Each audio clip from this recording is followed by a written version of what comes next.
या सगळ्याविषयी बोलण्याकरता स्थानिक आमदार शरद सोनवणे आपल्या सोबत जोडले गेलेले आहेत. शरदजी, काय घडतंय तुमच्या मतदारसंघात?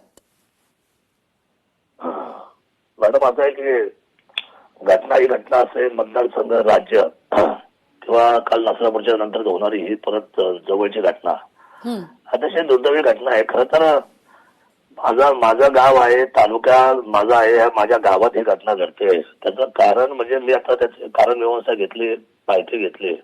काल SP साहेब तातडीने आले, तिथे घटनास्थळी भेट दिली. एक 9.5 वर्षाची चिमुरडी लहान मुलगी आपल्या घरात शेजारी खेळत असताना शेजारच्या माणसांना आईवडील सांगतात की हिच्यावर लक्ष ठेवा, हे लहान आहे, तिला ते खेळते, ते आम्ही कामाला जातो.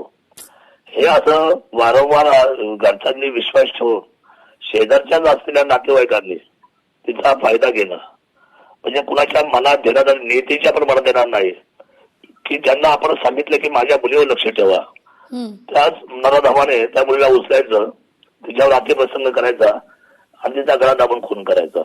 म्हणजे हे कल्पनेच्या बाहेरचा विषय आहे. खरंय.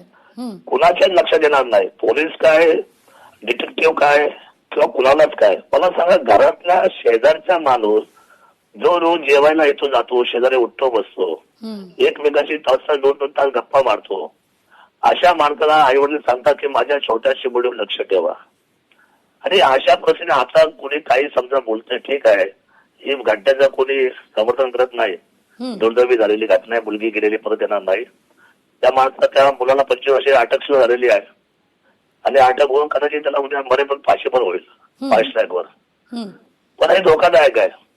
या कलियुगामध्ये समाज दिवसेंदिवस विदारक चित्र पाहायला आपल्याला मिळतंय आणि हे निंदनीय बाब आहे.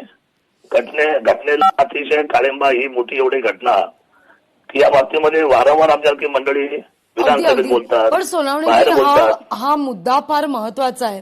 तुम्ही जो मुद्दा उपस्थित केला तो फार महत्वाचा आहे. म्हणजे अगदी शेजारच्याला आई वडिलांनी सांगून जावं आणि त्याच मुलानं या लेकीवर अत्याचार करावेत आणि तिची निर्गुण हत्या करावी. त्यामुळे आपण कोणावर विश्वास ठेवावा, तो ठेवावा की नाही ठेवावा, इथून सगळी सुरुवात आहे. शेत खाल्लंय, त्याला संरक्षण म्हणून सांगितलंय. पण मुळात कायदा सुव्यवस्थेचा धाक राहिलाय की नाही. तर नसरापूरची घटना होते, नराधमाला फाशीची शिक्षा होते, पण अद्याप ती फाशी काही दिली जात नाही.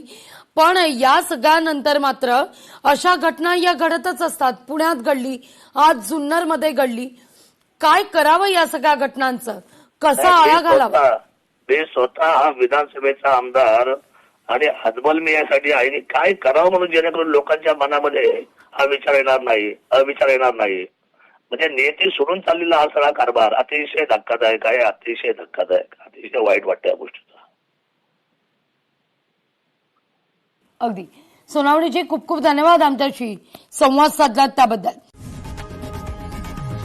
लोकशाही मराठी ऐका, पहा, जागरूक रहा.